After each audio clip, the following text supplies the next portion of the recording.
Okay, welcome everybody today to my live speaking class. My name is Leighanne I. I'm a voiceover and speaking coach. I don't know if we've met before, but nice to meet you if we haven't met before. So today,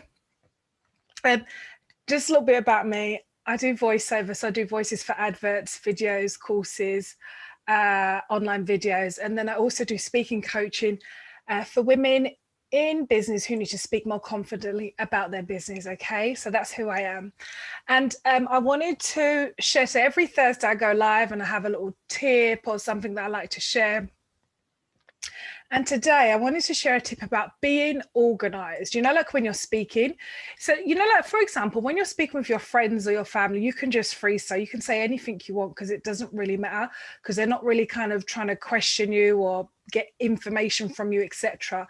But what I really like is, hi Jamal on Instagram. So what I really like is about staying organized. Okay, it's about having an organized mind so that what you say comes out in some type of order. It doesn't have to be exactly what you wrote down on paper, but this is one of the tips I want to share with you, being organized. Okay, so for people to understand what you're saying, you need to have some type of flow, whether you write it down or if you have it written on a tablet or a piece of paper, or you just memorize the order.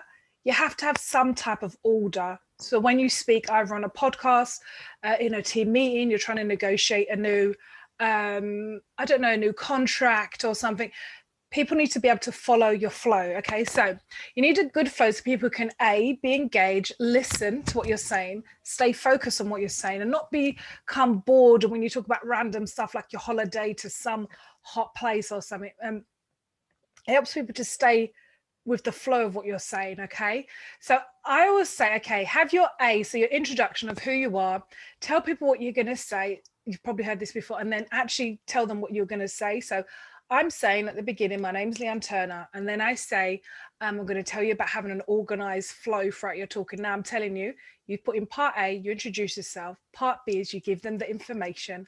And mine is today about staying organized in whether you write down on a piece of paper or if you have it on a tablet and you read it off of your notes, whatever works for you. Stay organized on paper, because sometimes when you're talking, someone can throw you off, like someone sneezes, someone's on the phone, the door slams, and it can just throw you off. So that's why I say don't just only rely on putting it in memory.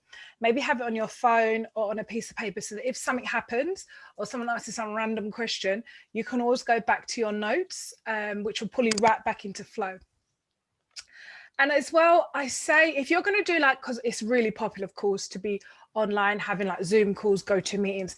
If you're going to do that, great. But depending on how long you're going to speak for, right?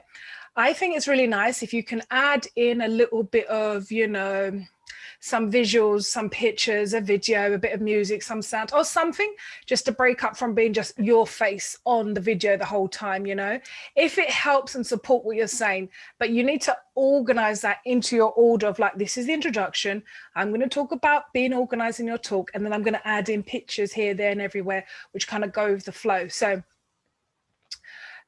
and what I'm saying is this, right? Even I would, when I do my main webinars and courses and stuff, I have videos and slides and things like that. I break it up, even though your voice might be nice to you, or some people don't like their voice. Your voice might be nice to you, your friends and family, but it might not be the chosen ear candy for your listeners. So you want to kind of break it up with some different sounds or music or example or a PowerPoint slide, but don't kill people by PowerPoint. No, put some different variation, particularly if you're talking for more than 10, 15 minutes or more. Yeah, because people like to be entertained, right? Even if it's the most serious talk, they need some type of variety in the way you say stuff. And if you're using visuals, you need to be able to variate that in some way. Okay.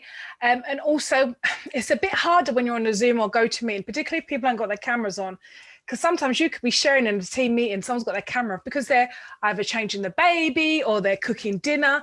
So it's much harder now when it's just all online. But really, when you're talking, look at your audience. It's kind of harder on Instagram because you don't see the other person. But when you're on Zoom or on the other platforms that you'd be using. Always check and see like the response of your listeners. Like, are they laughing at the jokes? Are they nodding their head in agreement? Are they asking to ask questions, or have they gone to sleep? Because that's a gauge if your flow is working at the right flow. So I say stay organized, have your introduction, who you are, give them information, always in talks, right? Never give more than 3 points, because it's just way too much for people to take in.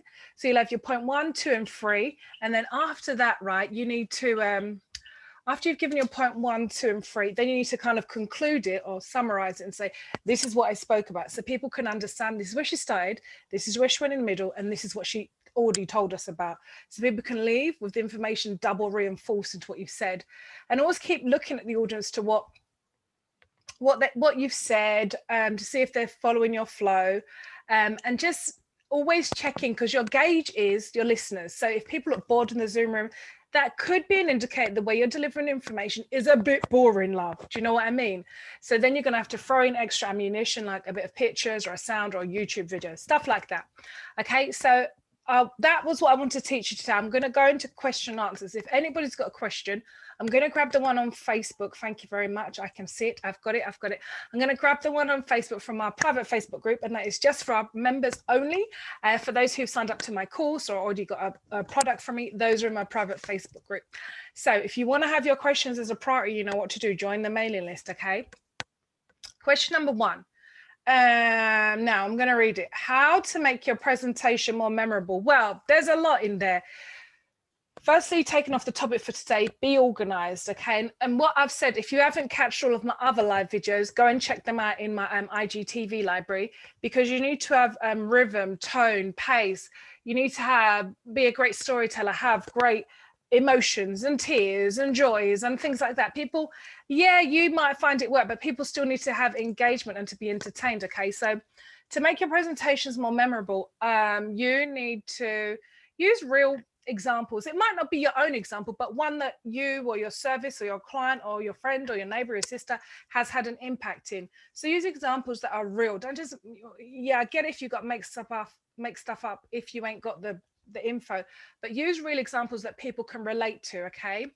And have a passion. If you're talking about, I always like talking because that's what I like to do. So I'm always very passionate about it, and I find it's a key communicator between everyone. Yes, a lot of stuff happen on text and WhatsApp, but don't you just enjoy when someone phones you and talks? I know that can take up a bit of time, but it's nice to have a bit of a phone call so you can't misunderstand what someone said in text. So have a bit of passion for what it is you're saying. Even if you're doing the quarterly stats for your business, or you're presenting to the accountant, you're trying to negotiate a contract, you're trying to, I don't know, bid for a new podcast station, you are trying to do a live, if you're a cake baker, you want to do a live to explain this is how you put Victoria sponge cake together, or red velvet cake, my favorite.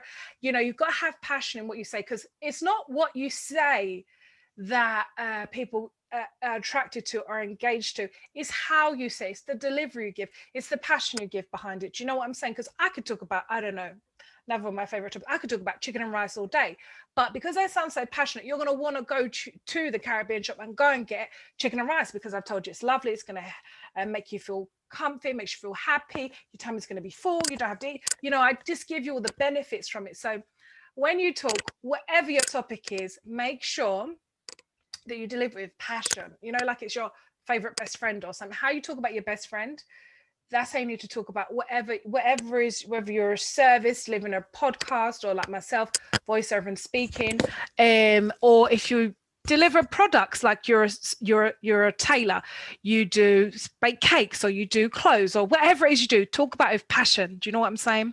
That was the first question. If anybody's got any questions, I'm going to grab this second one off the Facebook. So anybody on Instagram, Facebook, or the Zoom room, okay, if you have any questions, put them in now, because I'm going to do my countdown. You know I'm going to do it. Okay, next question.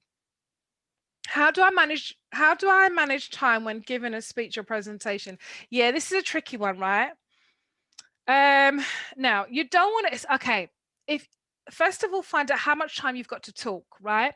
So even when I do my lives, I never go more than like 15 minutes, 30 minutes, because unless it's like a big topic and I've got loads of questions, then I'll probably stay for more. But find out how much time you've got. And if it's like 30 minutes, don't plan a speech for 30 minutes. No, plan to speak for like 15, 20 minutes, and then have 10 minutes at the end for question and answer time. And that's when you can really tell if the information that you've given has really dropped and hit the heart, because you'll hear from the questions or the comments or the feedback if what you've shared has really been understood clearly. And the question answer time, right? That's the time you get to shine and show your expertise about your subject knowledge. So go back to the question about how do I manage time. Never talk for the whole time. Always leave room for, I don't know, someone's going to do something, someone's going to ask a question, but definitely for Q&A if it's relevant to your talk, okay? Because that's where you find out if what you said was clearly understood by your listeners, okay? And of course, just the basic practicals, practice it using an alarm clock or stopwatch on your phone. When you're actually given the talk, use your phone or use your watch and use an alarm. And always, I say do question answers at the end, because sometimes you can actually answer the person's query when you actually go through your topics. Yeah, because some people are a bit premature and they jump in early and ask a question which you were going to deal with at point 3, but because they want to be like extra or whatever, they just want to get the information, they ask you at point 2. So at the beginning of your talk, say you're going to have question answers at the end, and then people can really hear everything you said in context and then ask questions based on the whole story. Okay, so use an alarm clock, do question answers at the end, because that can be quite lengthy, and rehearse it to a time frame. And if it's 20 minutes, if you've got 30 minutes, you do it for 20 minutes, that would be good. But don't go over, like, always leave a gap at the end for just have flexibility. Do you know what I mean? So I think that would really help you. So thank you for that question. I hope everyone got that. If anyone's got any questions, please feel free to drop them now, because you know I'm going to do the countdown. And I wanted to talk about the places I hang out. If you want to hang out with me, I hang out online on most of the platforms. Obviously on Instagram, Facebook, TikTok. I love TikTok. LinkedIn, Twitter. I'm on most of the platforms, right, if you want to get hold of me, okay? And every Thursday, I do a live class, 3 o'clock London time, 3 o'clock-ish London time, and where I give a different tip or technique about something. I do it every Thursday, 3 o'clock, and I give a skill about speaking skills, about how to speak more effectively, more confidently in your business, okay? Then on Tuesdays, I do another live class, 3 o'clock, where I do a reading of some voiceover thing just to keep you calm and in the move and in the groove, okay? But before I go, the 26th and the between the 26th and 30th of October, I'm going to be doing a 5-day speaking skills challenge. So I've put out, like, first of all, to my priority, to my members on my newsletter, on my list, what would you want to learn in a speaking skills session? Okay. And I've got lots of different comments. I want to know about confidence, volume, imposter syndrome, how to be deeper, how to do articulation, how to stay organized, all these different things. So I'm trying to put together, I'm going to pick the top 5 that kind of came in, and I'm going to do that. And I really want everyone to join for the 26th to the 30th of October. So how it's going to work is this, yeah. All you're going to get is 1 email a day with 1 video and a little smidges of homework. I haven't really decided if I'm going to give an audio so you can hear me, or if I'm going to just write it down. So then at the end of the week, there's going to be prizes. Okay, so the prizes, right? Obviously, it's not going to be like the best of the best or whatever. It's going to be like, I'm going to give a prize where you'll get more information on how to improve your speaking skills. And those of you who join the challenge, you'll find out what the bonus prize is. Okay, so it's just basically to walk you through some basic skills to really help you, and to really help you improve the way you're speaking. And then is what, yes, I love prizes. I see that Jamal on Instagram has said prizes. We've always got to have prizes. There's going to be, obviously the main thing is you're going to improve over 5 days how you speak more effectively. And then at the end, I'm going to give a bonus. I've decided on 1 bonus. I'm not too sure I'm going to put the other one. It depends on how many responses I get on the end on the Friday. Okay. So please, I'm going to send out information to those of you on my mailing list to join, so that you can join the 5-day challenge. It's going to start on the 26th of October, and you get a video emailed to you every single, hi Maria, thanks for joining on Instagram. So you get an email to you every day with 1 video. It's going to be really short. I'm not going to take up your whole life. I'm not EastEnders or The Bill or Home and Away. I'm not a TV show. I'm just going to give you 1 video with a tip in it, then a piece of homework that you can action that day or that week, and it all kind of build on it to each other. So at the end of the week, you should be that much more I don't know, confident in the way that you speak. So that's going to be the 5-day speaking challenge. If you want to get on board and you're not on the newsletter, please go onto my website, www.leannesvoice.com, and you can join the mailing list. I'm going to send you out the information. So I'm going to be booking in people from today over to next week. And, you know, obviously the closing date is going to be next weekend, isn't it? But it's going to start on the 26th of October. If you want to improve the way you speak, you need to be on this 5-day speaking challenge. Okay. So thank you everyone who's watched today for all the questions. Thank you everyone on the Facebook, on the Zoom room. Thank you so much, everybody who watched on Instagram. Thank you. I hope I'm going to get all the names. I see Jamal, I see Maria, I see another name that I can't say. I'm so sorry. But thank you everyone who watched on the live, and then those who are going to watch on IGTV. Thank you so much for your comments, and please feel free to DM whatever platform you're watching on, whether you're on Instagram or Facebook or on the Zoom room. Please feel free to drop in the comments what you thought of today's video and any ideas of what other speaking skills you'd like me to share about, so I can kind of record them for the next few months coming up. And then please DM me your contact details if you want to jump on the 5-day speaking challenge, which starts on the 26th of October. You do it in your own time. It's just that on the Friday, I just need to kind of gather the kind of top student, etc. And then there'll be prizes given out on the Friday. I mean, who don't like prizes? Everybody like prizes. I like prizes. You must like prizes. Okay. Thank you very much. It's been a great day. Enjoy your Thursday, whatever it is you're going to be doing. Thank you, everybody on Instagram. Bye-bye for now. I'm going to see you next week. Bye-bye. Bye-bye. Bye-bye. Thank you so much, everybody on the Facebook page. I'll see you soon. Thank you so much for coming. Bye-bye. Thanks, everybody in the Zoom room. Bye-bye. I'll see you next week.